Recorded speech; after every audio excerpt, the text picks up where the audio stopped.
Do you feel overwhelmed? Are you trying to juggle too many things? Do you kind of need a fresh dose of an audit on your time and your energy and how you're living your life? This video is for you.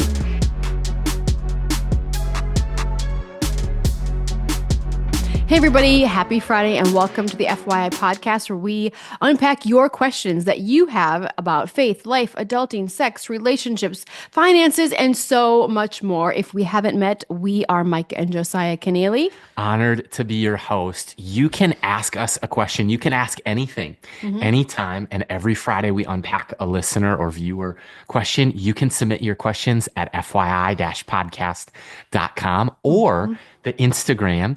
As you visit the Instagram, it is at f.y.i.podcast.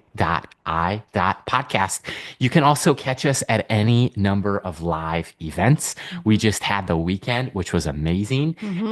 And man, there's a lot happening, but today's question comes from Abby. Check this out. Okay, I am here with a new friend, Abby, and you have a question about young adulting. Do you want to ask this question? Sure. How do you balance and handle just so many different aspects of your life being a college student, like the 18 to 24-year-olds with college, work, and like everything else, a job, relationships, friendships, in a healthy way? Yeah, I love that. I love that. So essentially, between the ages of 18 and 24, how do we manage and balance all the demands of friendship, school, relationships, maybe our spiritual walk with the Lord, faith, and do that well in our early 20s? I love that question. We will unpack that on the FYI podcast. We are back.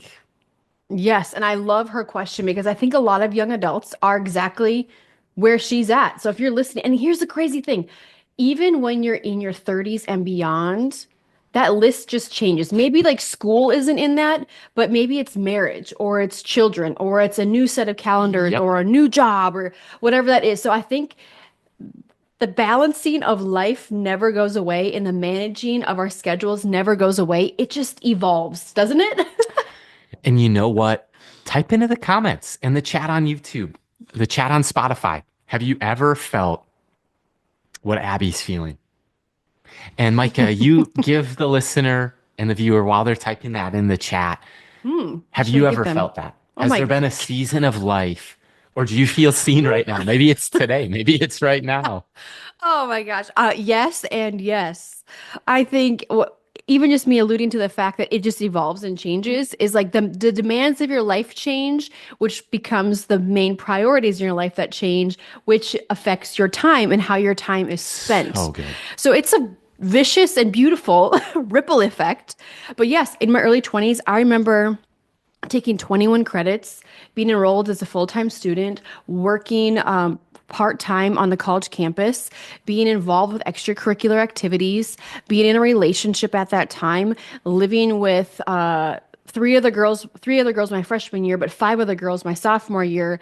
And you're trying to manage not only what Abby talked about, but then you're trying to manage like your household, meaning like your dorm Laundry, mates, cooking, cleaning, meal prep, which I love all relationships with those those people. things. Yeah. I love all those things, but it's like you think you have a lot going when you're 18 and mom and dad do all these things for you. And then all of a sudden it's like, if you're not ready, you're not equipped. This is like whiplash of like, whoa, like we got how much is groceries? We got to do what now? So, Mhm. yes, I do feel seen from in my past experience, and I do feel seen now, I guess, more or less. For me, I'll just jump in and say I probably never felt the overwhelm quite like I did in early college because I was learning how to balance 15 to 18 credits every semester. I was playing college baseball, which was a big time commitment hmm in and out of season. I was working 20 to 30 hours a week to earn some cash. And then I was interning as a volunteer 15 to 20 hours a week at my church. And I was single, so I had the luxury of making all those commitments. hmm But I'd say at age 33, with two kids, a marriage, a walk with God, a nonprofit that we're leading, and a baby on the way, hmm I have wisely started saying no to categories of things, not things, categories of things for the first time in my life. And Yes. so, How has that felt? Has it been messy, freeing, in the confusing? moment, Describe how that's been in you've the been moment, processing. none of the things that I say no to are bad categories. None of them are sin. I Right. do say no to sin, but none of them are like, Sinful. none of them are bad things. They're all like faith related, Yeah. church related, Mm-hmm. maybe even like ministry Mm-hmm. related. Um, but saying yes, Louis Giglio has this quote where he says, every yes is a no to something else. So for everything I say yes to, there's less of me for the others. Right. So is the yes worth the less? Yeah. And he's a wordsmith, and that quote comes to mind. But in the moment, nothing is harder than saying no. Yeah. After the fact, nothing is more liberating or freeing. Right. And so, man, we feel you. And we're going to go to the verse of the day, which actually is a Mm-hmm. passage of the day. It comes from Matthew chapter 6, verses 9 through 13. This is part of the Sermon on the Mount, which is in Matthew 5, 6, and 7. One of the greatest sermons ever preached by Jesus. It's Right. red letters. When his disciples asked, how do we pray? He said, this is how you should pray. Our Father in heaven, hallowed be your name. Your kingdom come, your will be done on earth as it is in heaven. Give us today what? Our daily bread, Mm-hmm. and forgive us our debts as we have forgiven our debtors. Lead us not into temptation, but deliver us from the evil one. Some chapters or translations go on to say, for thine is the kingdom and the power and the glory forever and ever. Mm-hmm. Amen. And I love that Lord's Prayer. And where I'll really zero in on is give us today our daily bread. Mm-hmm. And why do you zero in on that?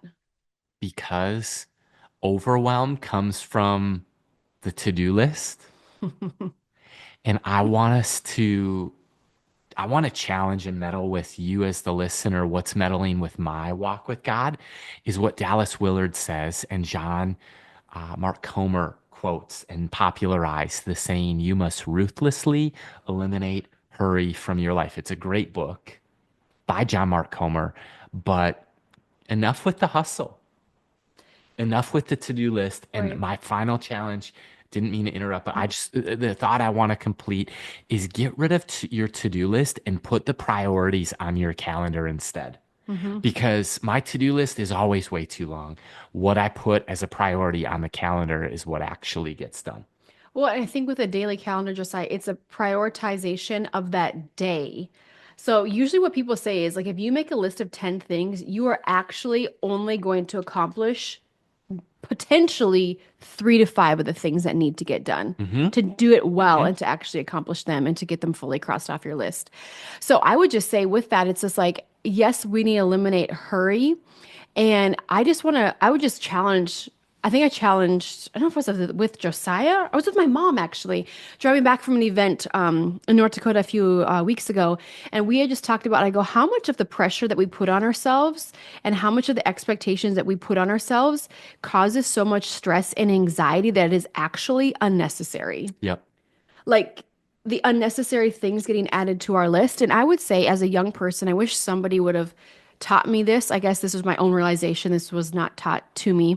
But I would just say, this is what I've learned in my early 30s is really realizing what on my calendar is white space Mm. and what on my calendar has become white Like noise. that's so good. So, like a white noise machine helps you sleep. It's a constant hum or water or rain or birds chirping or whatever kind of going on. And it drums out some of the things of life, but it still is engaging you It's as you sleep, it's right? like a distraction in a way. Yes. So I think how many of those things, whether we put them on our calendar or somebody walks into our day that we didn't expect and they're inconveniencing us for good or bad, and they become the primary focus when that was not your prioritization of that day. Now, there are exceptions when there's an emergency that comes up with a Yep. friend that you might drop everything to Yeah. be there for them. I'm not saying say no to those opportunities of coming alongside somebody that needs you. Excuse me.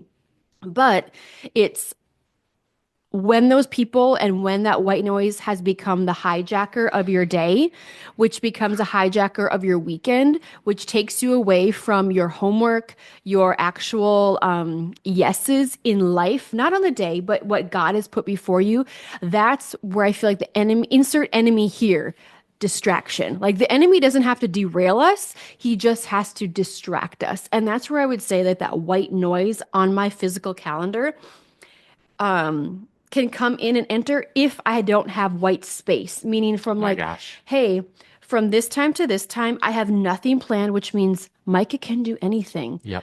We can have a game night as a family. We don't have to be anywhere. There's no Yeah. wedding this weekend. Yeah. There's no traveling this weekend. There's no whatever. Like the groceries are bought for the week. Like when you plan and prioritize, things get done in a way. And I think when we write out the vision that God has, I won't even say for your life, because when you hear that as a young adult, that's overwhelming. And if you have the vision for your life already, fantastic. But if Yep. you don't, Yep. That's good. what season are you in that God has given you vision for? Maybe you can't see past the 2 years of school that you're enrolled in. That's Totally. okay. That's a season. Totally. Maybe it's a 4 years. Maybe you're in med school and you're like, oh my gosh, I'll be here for 12 years before I actually get actually into the program and into the operating room, whatever that is. But I look at Habakkuk 2:2. And it says this, write the vision, make it plain on tablets so he may run who reads it. And it is even statistically proven when you write Yeah. down a Yeah. goal Yep. or a vision, the likeliness of you accomplishing that goal goes up significantly. I'm talking like, isn't it 60%? Yes. Yep. That you are actually Yes. going to work towards that. And you could write that on your mirror, you could put it in your car, you put it on the front of your Bible, on your laptop, sticky notes, wherever you're going to see it day in and day out. That's going to inspire you to create white space, to be creative, to have some breathing room and freedom for one, the Holy Spirit to move, to, two, for you to actually enjoy life and have fun. Because I know that many of our listeners right now, you're in a season from the moment you get up, you Hmm. run till the second your head hits that And I've pillow. lived that way for seasons of life at times. And that's not sustainable. It's not. 17-hour days will kill you. You need margin and breathing room in your calendar, and you need to stop burning the candle at both ends. Which means I would say that's how do we get there? I'd say you get before the Lord and say, Lord, like, I just need some vision. I need some Yeah. breathing room. Yes. I need to look at my calendar. Whoa, wait, I need to buy a calendar and actually physically write it down to see why am I overwhelmed? Mhm. Why am I stressed? Why am I anxious? Why do I feel like I'm chasing the wind or my tail and I can't catch up on my homework? I Spinning the can't wheels catch of the up on my tires. sleep. Yeah. I can't catch up with my friends. Take all those can'ts and like, I can do all things through Christ who gives me strength. But what strength am I drawing from? Is it from my to-do list and anxiety? Or is it truly me taking my calendar, praying over it and saying, Lord, like, this is not my week. This is not my day. This is the day that you've given me. Now, what do you want me to do with it? Yeah. Like, I'm inviting you in it. Here's what I have planned. Here are my to-dos that I know I need to accomplish. And God, if you need to divinely interrupt those, I'm giving you some white space to do what only you can do. So when you book yourself, like even sometimes Josiah had, and I have learned this the hard way. And this is a kind of a silly example, but if you've been to an event where you know things kick off at 9 a.m. and it's like 9 to 10 this, 10 to 11 that, 11 to 12 this, you're like, well, time out. Where's the coffee? Where's lunch? Where's Bathroom the break. bathroom Yeah. break? Where's the regrouping of my brain? Because I just need 10 minutes to breathe. That's exactly like your calendar. And being mindful, this doesn't come easy for everyone. Drive time takes up time. Walking through the doors takes up time. Stop being late everywhere you go and plan ahead. Yep. Be mindful. Oh, my alarm clock goes off at 7:30. I have to be to work at 8 and there's 20 minutes of backed up traffic. That gives me 10 minutes to get out the door, you know? Well, Henry David Thoreau Who's says that? something, ancient poet, Oh, great writer, said something that's, I think, exactly what you're saying. sure. And it's not enough to be busy, so are the ants. What are we busy about? Hmm. The question is, what are we busy Yeah. about? And I just want to offer the listeners Mhm. 3 life hacks in the realm Yeah. of balancing productivity margin to get rid of some of the unnecessary white noise and to create more white space on your calendar. Tell us. Here's how. Number one comes from Gordon Anderson. He was the president when I was a student at North Central University. Dr. Gordon said this: DO does not equal DUE. And he turned this was life transformational for me because he had been a college president and professor for 30 plus years. Everyone does the assignment when? On the day that it's due, DUE. And so he was saying if you want margin and breathing room, do DO, the work, the homework, the assignments. For us, it applies in marriage, family, to-do list. Put it on your calendar as a priority to get done. Work ahead. DO the thing on the day that it's not DUE, and then you're able to breathe. Second life tip or life hack actually came from Micah Mack. Okay. When I was in college, and I've told this story before, I was near burnout. The only person who seemed to have more capacity and more to do than I was doing was Micah Mack. And I go, how do you do it all, bro? He goes, one day at a time. And isn't it interesting how that sounds just like the Lord's Prayer? Give us today our daily bread.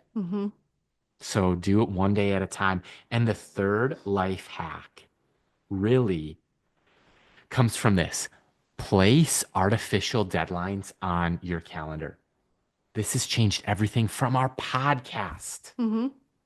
There's an artificial deadline. When we tell authors how to write a book, create a deadline. Yes. Because where does this come from? It's called Parkinson's Law, babe. You ever heard of Parkinson's Law? Maybe. I don't know. The idea is the law of how much time you have is how long it takes.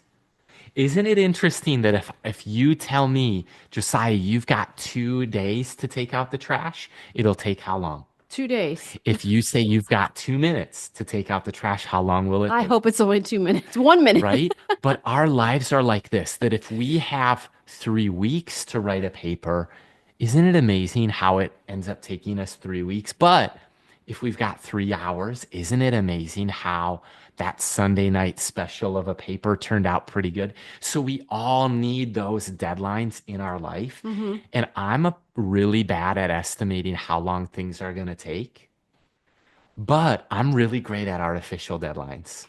And so how we approach this podcast, do you know how many episodes are in the bank right now? Because we've got a baby on the way, because this is one of about 12 things that we do for work.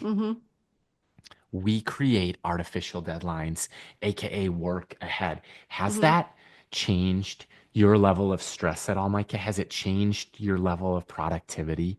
Those two things, stress level and productivity, artificial deadlines. Yes. And I think ever since elementary school, I created artificial deadlines for myself, not even knowing it, because I would look at the whole week and be anxious. So, for example, Monday, we would get to elementary school with our spelling bee list. Tuesday, if we got 100 on the spelling bee test, we didn't have to take it on Friday.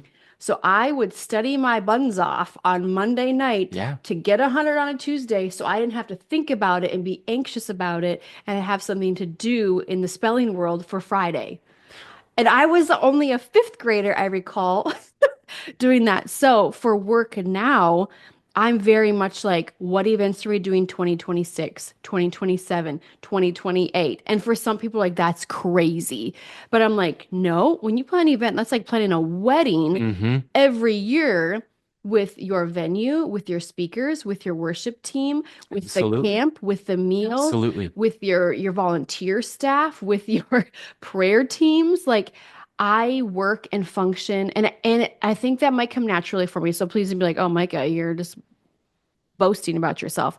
I have the gift of the futuristic side and faith. So I'm like, yep, God is going to do it. But I'm like, I'm very futuristic thinking. So that's what I think has penetrated me to challenge people around me to, well, think ahead. And granted, we're not guaranteed tomorrow. Like, I get that. But let's not live in the DUE mindset where you're frantically realizing the day of, I have a Yep. deadline at Yep. midnight. Oh, and my assignment is not a slideshow, it Mm-hmm. is a paper with 20 resources or references Yeah. that I need to Yeah. have We've a got, we all got that. cited, like a Yeah. citation Annotated paper, and bibliography. you're in the panic mode of Uh-huh. like, ah, crunch time. I hate that feeling for myself. Yeah. It's like the only feeling worse than that is when you just completely didn't do it and you show up and it's like, oh, that was the grade. I don't Forgot. think it's ever happened to me because I was so probably crazy about working the DO, Well, doing it beforehand. and So, here's why so many books get started and never finished. Here's why there's so many blogs that launch and are unsustained. Here's why so many podcasts are in a graveyard with 7 episodes. well, that's why Is there's so many graveyards with unmet dreams. And it's this. It is this. It's because people never moved out of the DUE and into the freedom of the DO. Right now, with either podcast, this one with FYI, or Mhm. with the leadership one of Next Generation Leadership with Young Adults Today, we are about 12 to 16 episodes in the bank at all times. And my creativity and Micah's becomes almost unlimited when we're dreaming about not today, what What needs to be episode, posted by what the end of needs the to be day? posted yesterday or Yeah. what needs to be posted today. Micah and I don't vibe with that feeling Mm-mm. versus like if I'm like, hey, babe, what if we answer the questions that young adults have and we start talking 3 months ahead? Well, there's entire series ideas. Hmm. There's great things coming. And part of how that happens, Abby, is moving out of the tyranny of the urgent. Hmm. And this gets into a little bit of the buckets that Stephen Covey talks about of 7 habits of highly effective people is when you get out of the tyranny of the urgent into truly important. Because I just want to reference kind of that quadrant. And if you've never seen it, I'll just get you the basic 4 quadrants. If you Hmm. picture 4 boxes like this, I'm holding up a little sketch, but you've got what? Important and urgent. And you've got things that are both important and urgent. Hmm. You've got things that are important but not urgent. You have things that are important, not urgent, and you have things that are like busy work, neither important nor urgent. Well, and this where is where I think like when you get out of this bucket, you Yep. can breathe. This is the creation of white Space. space Yeah, yeah, yeah. versus white noise, and you don't live in a frantic henny penny, the sky is falling, I'm gonna flunk, I don't know where I'm gonna live, I didn't plan ahead mentality, more or less. We had a defining moment early in the ministry of young adults today where we had brought on Ann Hyatt to our podcast, and she was Jeff Bezos' right hand, chief of staff at Hmm. Amazon. After that, she worked with CEO Eric Schmidt at Google. And she was not afraid of 100-hour work week during that season. And she donated Hmm. strategic coaching and consulting to our nonprofit early Hmm. on the ground floor. Hmm. And I Which was sent life her, changing, I oh my think, gosh, for our mindset. because we only had a half hour of her time, I typed up a 1 pager that she could read: mission, vision, values, strategy, pain points. Before we took the meeting, so she knew what she was getting into. We could get more out of what she could offer. Well, And I didn't want to waste her yeah, time. And I'm like, exactly. here's our vision, here's our mission, here's our strategy. The mission and vision, those are unchanging. The methods, they're changing. But Right. and our pain points are this. Hmm. You remember what they were? It was time, Yep. it was team, Yep. and it was money. Yep. And she goes, ding, ding, ding. Those are like the 3 pain points of every startup. And I'm like, really? She goes, every founder deals with those 3 things. I thought, and I was afraid because we have a marriage, we have kids, young kids. I thought she was going to just say, ramp up your work week to 80 or 100 hours and you'll get it all done. Hmm. What did she say instead? I don't know. She said, make more noise.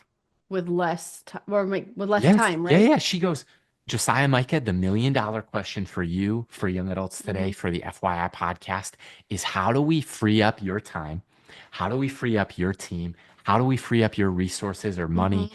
to help you make more noise with the same or less amount of time? Mm-hmm. I was like, Ann, that's possible. I thought you were just going to say work 100 hours. She goes, no, that's how you ruin a marriage. That's how you tear apart a family.